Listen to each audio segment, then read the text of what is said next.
নমস্কাৰ আপুনি চাই আছে দুপৰৰ শিৰোনাম ষ্টুডিঅত মই জয়ন্ত মাধৱ গোস্বামী আৰু দুপৰৰ শিৰোনামত আৰম্ভণিতে আপোনাক জনাও অসম বিধানসভাৰ খবৰ সদনত বিজেপি বিধায়ক পদ্মা হাজৰিকা আৰু কংগ্ৰেছ বিধায়ক নুৰুল হুদাৰ মাজত তীব্ৰ বাক বিতণ্ডা তীব্ৰ বিতৰ্ক চটিয়াৰ বিধায়ক পদ্মা হাজৰিকাই হাতত বন্দুক লৈ ভাবুকি দিয়াৰ পিছতো স্থানীয় প্ৰশাসনে কিয় ব্যৱস্থা গ্ৰহণ নকৰিলে বুলি অধ্যক্ষক অৱগত কৰে কংগ্ৰেছ বিধায়ক চেয়াৰমান আলীয়ে লগে লগে পদ্মা হাজৰিকাই উভতি ধৰে সদনত হজৰে হাজৰিকাৰ যুক্তি 2007 চনত মোক গ্ৰেনেড গুলিৰে আক্ৰমণ কৰা হৈছিল এতিয়াও মোৰ দেহত মই লৈ ফুৰিছো AK-47ৰ এটা গুলি আৰু সেইদিনা খিলঞ্জিয়া 12 জন লোকৰ ওপৰত আক্ৰমণ চলোৱা হৈছিল মই কি মোৰ অনুজ্ঞাপত্ৰ থকা মাৰণাস্ত্ৰটো নিয়াৰ সলনি মই ধৰ্মগ্ৰন্থ লৈ যাব লাগিছিল তাত এই প্ৰশ্ন পদ্মা হাজৰিকাৰ মই মোৰ অনুজ্ঞাপত্ৰ থকা মাৰণাস্ত্ৰটো নিয়াটো কি অপৰাধ হ'ল কোনোবা মানুহ গৰাখহনীয়াত পৰিল বুলি আন জিলাত গৈ খিলঞ্জিয়াৰ মাটি দখল কৰিব আৰু আমি মনে মনে বহি থাকিম হ'বই নোৱাৰে ৰূপহী সমষ্টিৰ মানুহ এই আক্ৰমণত জড়িত আছে বুলি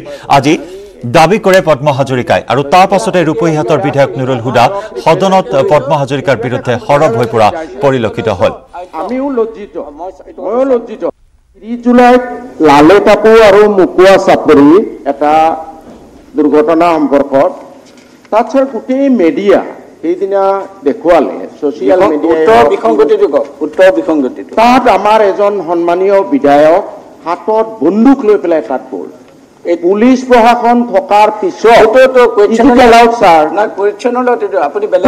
কুৱেশ্যন ইয়াতে আছিলে কি আছে কওক কুৱেশ্যনটো কোনটো question number start question number 15B is it true that honorable MLA of Chotia LSC evicted the people there with firearms উত্তৰ কি দিলে উত্তৰ এই বিষয়ে সাইলেন্ট কি আছে বিট কি দিছে উত্তৰ The survey drive was led by the circle officer. Nothing was mentioned whether the honorable when they are sir আমি একোজন সন্মানীয় সদস্য প্ৰেজেন্ট কৰো এটো এটা খুব বেয়া মেছেজ যায় আমিও লজ্জিত মই লজ্জিত হ'ব এজন বিধায়ক হিচাপে এই এনেকুৱা ঘটনা যাতে ভুল নালাগে ইজনক নালাগে মই থকা অৱস্থাত যিহেতু এই পবিত্ৰ বিধানসভাত এই কথাটো আনিছে মই নীৰৱে থাকিলে মই দুখী নিচিনা ঠিক আছে যে এনেকুৱা কিবা অধ্যক্ষ ডাঙৰে আছে নেকি যে এজন বিধায়কে আত্মৰক্ষাৰ কাৰণে কাৰণ মই গুলিবিদ্ধ চাওক 2007 চনৰ 13 ডিচেম্বৰত মোৰ গাত গুলিবিদ্ধ গ্ৰেনেডৰ আক্ৰমণ হৈছিল এতিয়াও AK-47 গুলি এটা গাত আছে মোৰ নিৰাপত্তাৰ কাৰণে চৰকাৰ অনুজ্ঞাপত্ৰ থকা মানে লাইসেন্স থকা আৰ্মছ দিছে এতিয়া সেইদিনা যেটো ঘটনা সংঘটিত হৈছিল চকীঘাটত লালেটাপুত তাত সাৰ্কুল অফিচাৰ আৰক্ষী বিষয়া আক্ৰমণ কৰিছে তেজপুৰৰ পৰা পুলিচ গৈ পাওঁতে লাগিব 40 মিনিট মই ঘৰৰ পৰা সেইখিনি গাঁৱত গৈ পাওঁতে লাগে 15 মিনিট তাত যেটো আক্ৰমণ হৈছিল খিলঞ্জিয়া ল'ৰাক 12 জনক আক্ৰমণ কৰিছে মই তাত তেওঁলোকক যেতিয়া খবৰ ল'বলৈ তেওঁলোকৰ ৰক্ষাৰ কাৰণে যেতিয়া মই তাত হাজিৰ হ'ম মই কৈছো যে মই হাতত ধৰ্মপুতি লৈ যাম নেকি মোৰ অনুজ্ঞাপত্ৰ থকা মই বন্দুক লৈ তাত হাজিৰ হৈছো হয় সেইটো মই অপৰাধ বুলি নাভাবো আৰু মই সেই অঞ্চলে কাকো ভাবুকি দিয়া নাই কাকো ধমকি দিয়া নাই কিন্তু অনুজ্ঞাপত্ৰ থকা আৰ্মছ লৈ ফুৰা কিবা বাধা আছে নেকি অবৈধভাৱে আৰ্মছ লৈ ফুৰিছে কোনোবাই সেইবিলাক Thank you.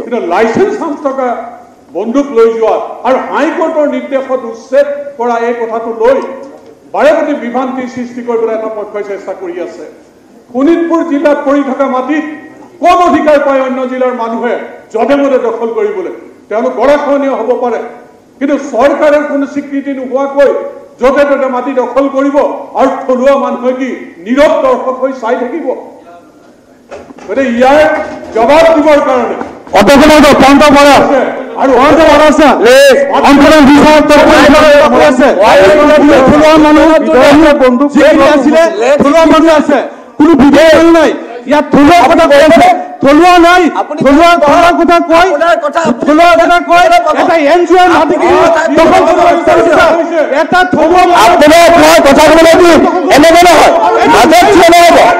মাজত থিয় নহ'ব মই আপোনাক ক'ব দিম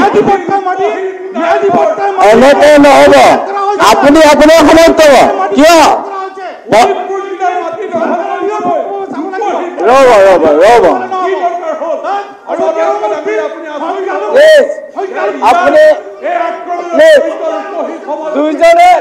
দুইজনে বহি দিয়ক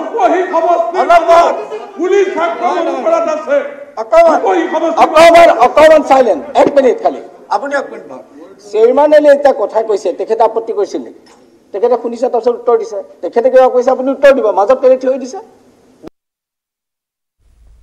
30 জুলাই আৰু ইফালে সদনৰ পৰা বাহিৰ কৰি দিয়া হল বিধায়ক ৰূপজ্যোতি কুৰ্মীক মাৰ্চাল লগাই সদনৰ পৰা বাহিৰ কৰি দিয়া হয় কুৰ্মীক বিধায়ক কুৰ্মীৰ ব্যৱহাৰত ক্ষুব্ধ হৈ পৰা অধ্যক্ষ হিতেন্দ্ৰনাথ গোস্বামী আৰু বিধায়ক ৰূপজ্যোতি কুৰ্মীক অধ্যক্ষৰ ধমক দিয়ে এনআৰচিক লৈ সদন উত্তাল কৰিছিল মৰিয়নি সমষ্টিৰ কংগ্ৰেছৰ বিধায়কগৰাকীয়ে এক হুলস্থুলীয়া পৰিস্থিতিৰ সৃষ্টি হয় সদনৰ পৰা বহিষ্কাৰ কৰা হল মৰিয়নিৰ কংগ্ৰেছ বিধায়ক ৰূপজ্যোতি কুৰ্মীক মাৰ্চাল লগাই সদনৰ পৰা বাহিৰ কৰি দিলে বিধায়ক ৰূপজ্যোতি কুৰ্মীক বিধায়ক কুৰ্মীৰ ব্যৱহাৰত ক্ষুণ্ণ হৈ পৰা অধ্যক্ষ হিতেন্দ্ৰনাথ গোস্বামী বিধায়ক ৰূপজ্যোতি কুৰ্মীক ধমক দিয়ে অধ্যক্ষই আৰু এনআৰচিক লৈ সদন উত্তাল কৰিছিল বিধায়ক ৰূপজ্যোতি কুৰ্মী আৰু তাৰ পিছতেই অধ্যক্ষৰ নিৰ্দেশত মাৰ্চালে বহিষ্কাৰ কৰি বাহিৰ কৰি দিয়ে বিধায়কগৰাকীক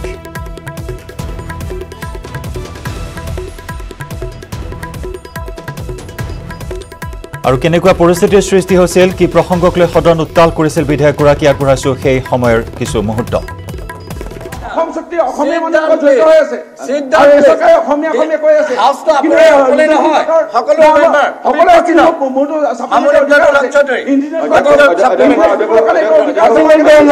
আজি অসমীয়া মানুহ আছে 1.5 বছৰ অসমীয়া মহিলাগৰাকী আজি জানাতি মহিলা কেনে কথা কয় আমি শুনিছো না কেলে দমা কেলে নিদিলা আপুনি কথাটো আমি শুনিলো You cannot obstruct the proceeding. You cannot obstruct the proceeding. Please sit down. No, this is question hour. This is question hour. This is not related to the question. This is not related to the question. This is Africa.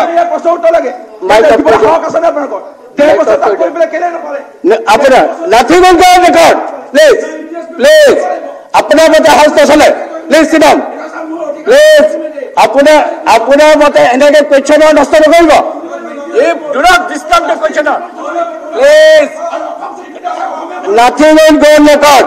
Nothing will go on record. Nothing. This is every time you are disturbing. Please. মই আপোনাক এটা কি কৰিব লাগিব মই আপোনাক কি কৰিব লাগিব you must adjust to me. You must adjust to me. Why was you adjusting to him? This is not a right. This is not a right supplementary. Please sit down. This is not a right supplementary. Nothing will do. Otherwise, I will have to take action. I will have to take action. You are obstructing the house. Apni bahut. Moi thiyo hoisu. Apni. Please. Moi thiyo hoisu. মই দলপতি কম মই যদি হার চব লাগে মই হার চম এতিয়া নাই নাথিং এনেকে হার চলাবলৈ মই দিব নোৱাৰো মই মাইসেল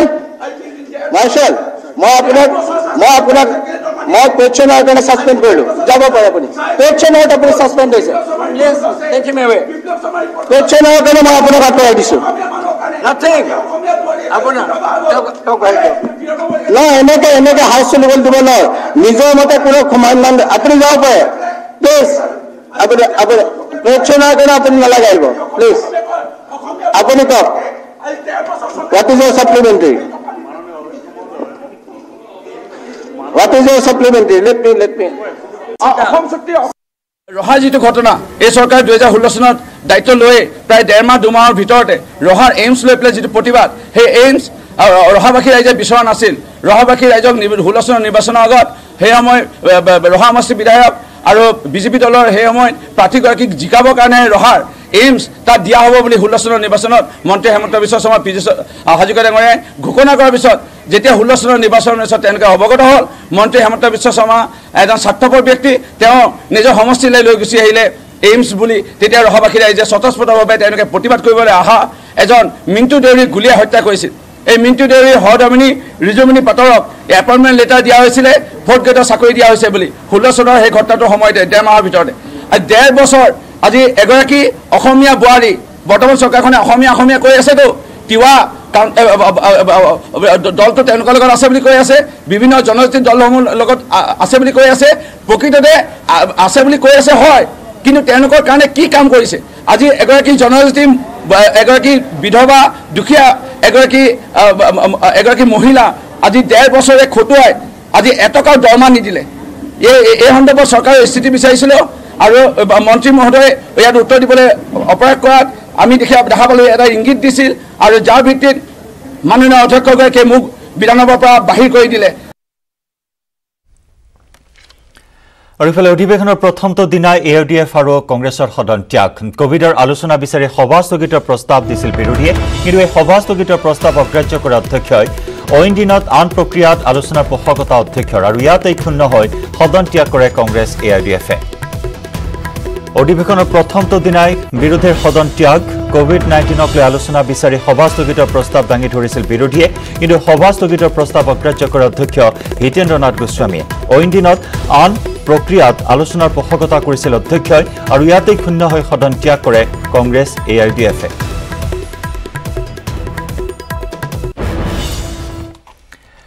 সদনৰ প্ৰশ্নকালত নাগৰিকত্ব সংশোধনী আইন আৰু NRCক লৈ কি ক'লে সংসদীয় পৰিক্ৰমা মন্ত্ৰী চন্দ্ৰমোহন পাটোৱাৰীয়ে, শুনো আহক।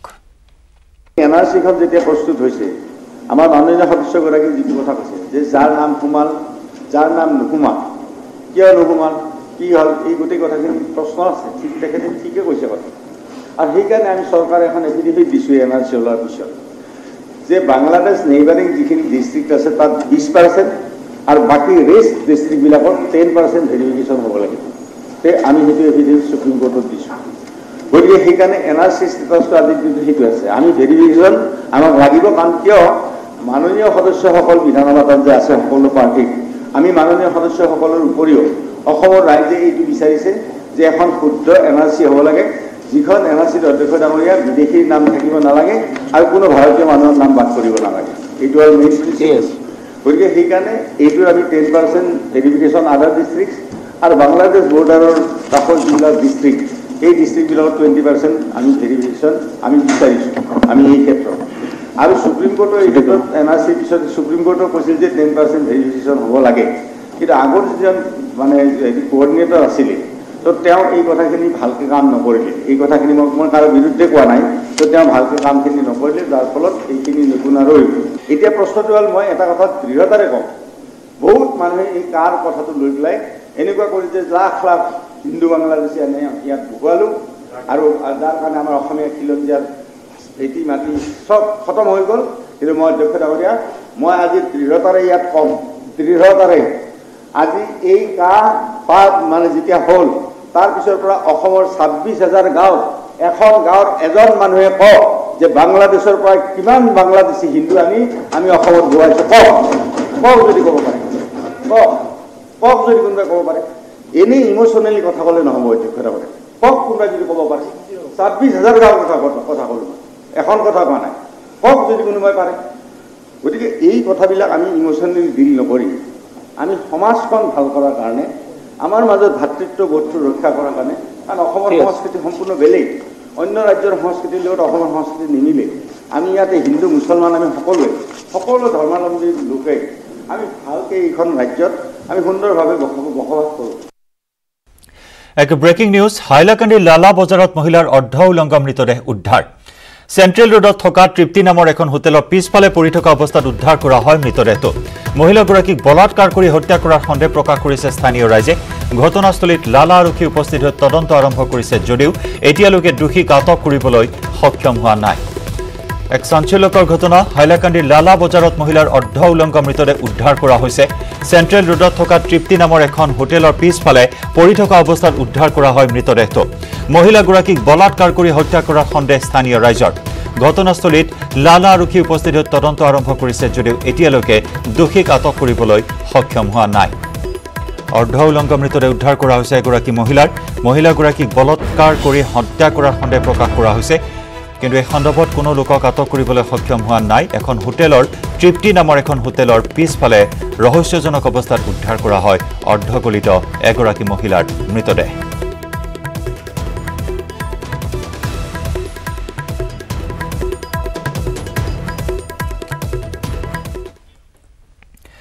ড্ৰাগছৰ ঘাটিত পৰিণত হৈছে বৰপেটা ৰোড চহৰ।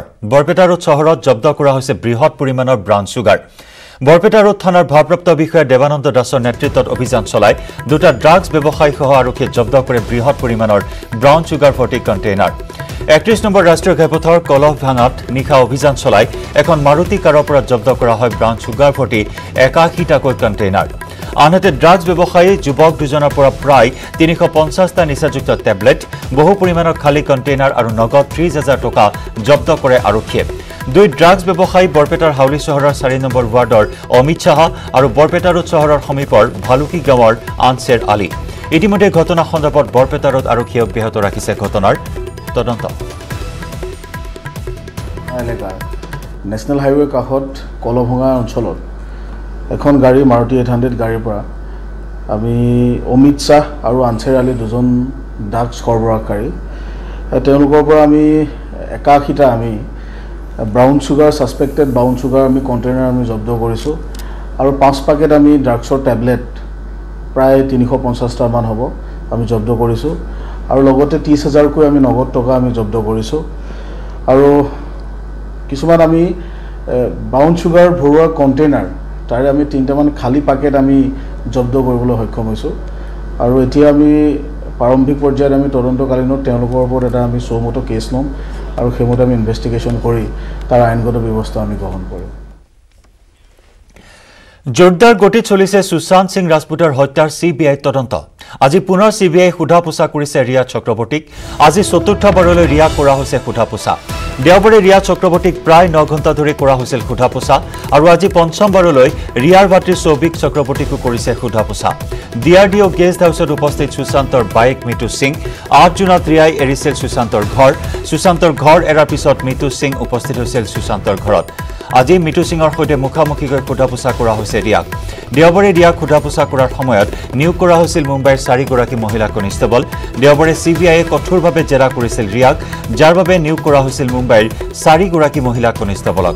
ৰিয়াক সুশান্তৰ সৈতে থকা সম্পৰ্ক, ড্ৰাগছ মাফিয়া, ইউৰোপ টুৰ, বছৰি উপাৰ্জন আৰু সম্পত্তি সন্দৰ্ভত কৰা হৈছে সোধা পোছা।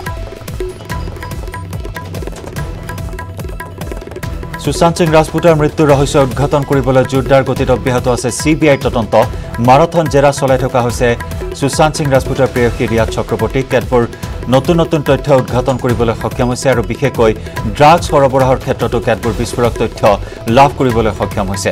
3টাকৈ বিভাগে বৰ্তমান চলাই আছে তদন্ত। ED, CBI আৰু নাৰ্কটিক্স ব্যুৰোৱে চলাই আছে তদন্ত। কেতবোৰ নতুন নতুন তথ্য উদ্ঘাটন কৰিবলৈ সক্ষম হৈছে। আনহাতে ৰিয়া চক্ৰৱৰ্তীক মাৰাথন জেৰা চলাই থকা হৈছে। দেওবাৰে 9 ঘণ্টা ধৰি জেৰা চলোৱা হৈছিল। আজি পুনৰ জেৰা চলোৱা হৈছে আৰু তাৰ সমান্তৰালকৈ পঞ্চমবাৰৰ বাবে ৰিয়াৰ ভাতৃ সৌভিক চক্ৰৱৰ্তীকো কৰিছে সোধা পোছা। DRDO গেষ্ট হাউচত উপস্থিত হৈছে সুশান্তৰ বাইক মিতু সিঙো। 8 জুনত ৰিয়াই সুশান্তৰ ঘৰ এৰিছিল। সুশান্তৰ ঘৰ এৰাৰ পিছত মিতু সিং উপস্থিত হৈছিল সুশান্তৰ ঘৰত আৰু আজি মিতু সিঙৰ সৈতে মুখামুখিকৈ সোধা পোছা কৰা হৈছে ৰিয়া চক্ৰৱৰ্তীক। দেওবাৰে ৰিয়াক সোধা পোছা কৰাৰ সময়ত নিয়োগ কৰা হৈছিল মুম্বাইৰ 4গৰাকী মহিলা কনিষ্টেবলক।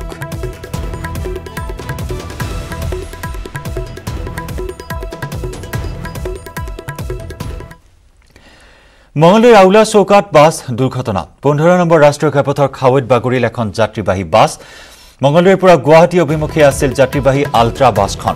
দুৰ্ঘটনাগ্ৰস্ত বাছখনত আছিল 35গৰাকী যাত্ৰী। বিপৰীত দিশৰ পৰা অহা এখন বাহনক বাট এৰি দিয়াৰ সময়তে এই ভয়ংকৰ দুৰ্ঘটনা সংঘটিত হয়। আহত যাত্ৰীসকলক মঙলদৈ অসামৰিক চিকিৎসালয়ত ভৰ্তি কৰা হয়। দুৰ্ঘটনাগ্ৰস্ত বাছখনৰ নম্বৰ হৈছে AS13C509।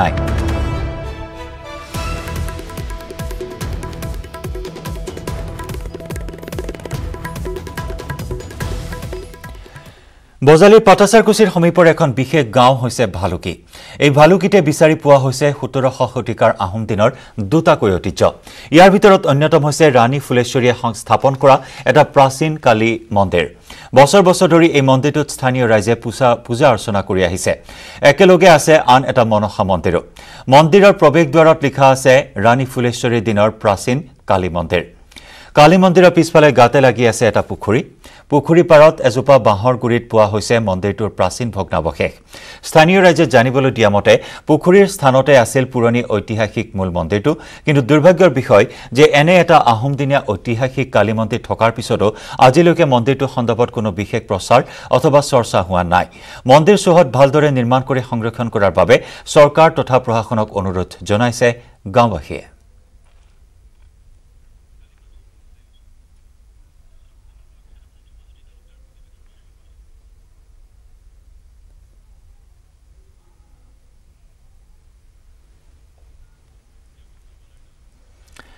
এই খণ্ডত আগবঢ়াইছো বজালিৰ পৰা আমাৰ সাংবাদিক ধ্ৰুৱজ্যোতি তালুকদাৰৰ এক বিশেষ ৰিপৰ্ট বজালি মহকুমাৰ ক্ষুদ্ৰ ভালুকিত 17 শতিকাতে বৰৰজা ফুলেশ্বৰীয়ে স্থাপন কৰিছিল কালী মন্দিৰ আৰু যি কালী মন্দিৰ এই কালী মন্দিৰতে ৰাণী ফুলেশ্বৰীয়ে সেই সময়তে তাম্ৰপত্ৰ প্ৰদান কৰিছিল আৰু তেওঁ এই স্থানত পূজা অৰ্চনা কৰিছিল সমান্তৰালভাৱে আমি দেখিবলৈ পাইছো এইটো নতুনকৈ যি তৈয়াৰ কৰা এটা মন্দিৰ আৰু ইয়াৰ পিছপিনে কেমেৰা পাৰ্চনে দেখুৱাই আছে ইয়াৰ পিছপিনে যি স্থান আছে এই স্থানতে আমি দেখিবলৈ পাইছো এটা পুখুৰী যি পুখুৰীৰ পাৰত ৰাণী ফুলেশ্বৰীয়ে স্থাপন কৰিছিল এটা মন্দিৰ কালী মন্দিৰ আৰু কালী মন্দিৰটো এতিয়া সময়ৰ পৰিৱৰ্তনৰ লগে লগে এই কালী মন্দিৰটো মাটিৰ তলত পুত গৈছে আৰু একাংশ পুখুৰীত যা গৈছে কিন্তু আমি দেখিবলৈ পাইছো ইয়াৰ লগে লগে যি ইয়াত বলি বিধান প্ৰথা প্ৰচলিত আছিলে পূৰ্বতে আৰু বলি বিধান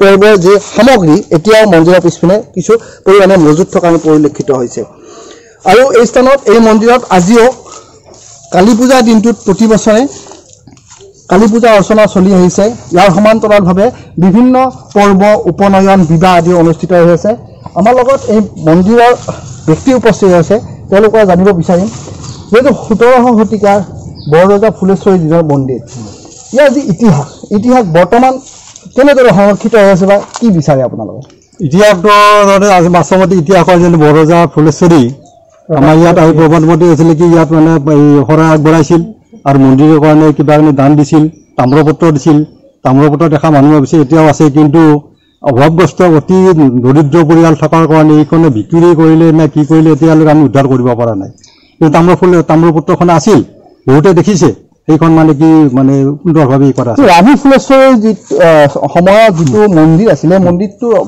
কেনেকুৱা অৱস্থা এতিয়া কি হয় মন্দিৰটো আচলতে আছিলে এই যে পুখুৰী যি দেখিছে এই পুখুৰীৰ মানে মাজলৈকে মানে আছিল এতিয়া অকণমান এটা আছে কি কয় ইয়াত এটা খুঁটি এটা দেখা বুলি ঘি গ'লে এই বাহুৰ মাজৰ এটা খুঁটি এটা আছে গতিকে আমি পৰৱৰ্তী কালত আমি এইটো স্থানান্তৰিত কৰিছোঁ গতিকে ইয়াত লক্ষ লক্ষ বলি হয় আৰু আজি ইমান বছৰ ধৰি ইয়াত সদায় পূজা পাৰ্বণ বা এই অঞ্চলৰ মানুহে ভক্তপ্ৰাণ সদায় আজি মানে সদায় ইয়াত মানে শৰাই আগবঢ়ায় বা উপনয়ন অন্নপ্ৰাশন বিবাহ আজি বহুত হৈ গৈছে এইবিলাক চৰকাৰক কি আহ্বান জনায় চৰকাৰলৈ আমি আহ্বান জনাইছোঁ যে আমাৰ ঐতিহ্যপূৰ্ণ এই বৰৰজা ফুলেশ্বৰীৰ দিনৰ কালী মন্দিৰটো আমাৰ অকৰ্মণ্যতাৰ কাৰণে আমাৰ অসমৰ্থতাৰ কাৰণে বা আমি নজনাৰ কাৰণে আমি ইয়াক একো কৰিব পৰা নাই গতিকে ৰাজ্যৰ চৰকাৰৰ ওচৰত অনুৰোধ যাতে এই ঐতিহ্যপূৰ্ণ মানে মন্দিৰটোৰ উন্নতি কৰিব যাতে কিবা এটা মানে ব্যৱস্থা কৰি দিয়ে প্ৰাচীন কালৰ যথেষ্ট হয়তো ইয়াৰ কীৰ্তিচিহ্ন এই পুখুৰীৰ গৰ্ভত প্ৰত্নতত্ত্ববিদসকলে যদি উদ্ধাৰ কৰিব আহে নিশ্চয় পাব ইয়াৰ যি স্থানীয় ব্যক্তি এইসকলে ইতিমধ্যে কৈছে যে প্ৰত্নতত্ত্ববিদসকলে যদি এই স্থানত খনন কাৰ্য চলায় তেতিয়াহ'লে যি 17 শতিকাৰ বৰৰজা ফুলেশ্বৰীৰ দিনৰ যি এই ঐতিহ্যপূৰ্ণ প্ৰাচীনতম মন্দিৰ এই মন্দিৰটোৰ বিভিন্ন তথ্য উদ্ধাৰ হ'ব বুলি এওঁলোকে ধাৰণা কৰিছে আৰু যাৰ ফলত চৰকাৰে এই ক্ষেত্ৰত এক পদক্ষেপ গ্ৰহণ কৰিব লাগে বুলি ইতিমধ্যে এই স্থানৰ ৰাইজে আহ্বান জনাইছে আৰু যি মন্দিৰ এইটো ইতিহাস প্ৰসিদ্ধ এক ঐতিহ্যপূৰ্ণ যি কালী মন্দিৰ এই কালী মন্দিৰটো ক্ষুদ্ৰ ভালুকি অৱস্থাৰ কালী মন্দিৰটো উন্নয়নৰ ক্ষেত্ৰত চৰকাৰৰ গুৰুত্ব আৰোপ কৰাৰ কাৰণে ইতিমধ্যে ইয়াৰ যিসকল বাসিন্দা আৰু এই বৃহত্তৰ অঞ্চলটোৰ স্থানীয় ৰাইজে চৰকাৰক দাবী উত্থাপন কৰিছে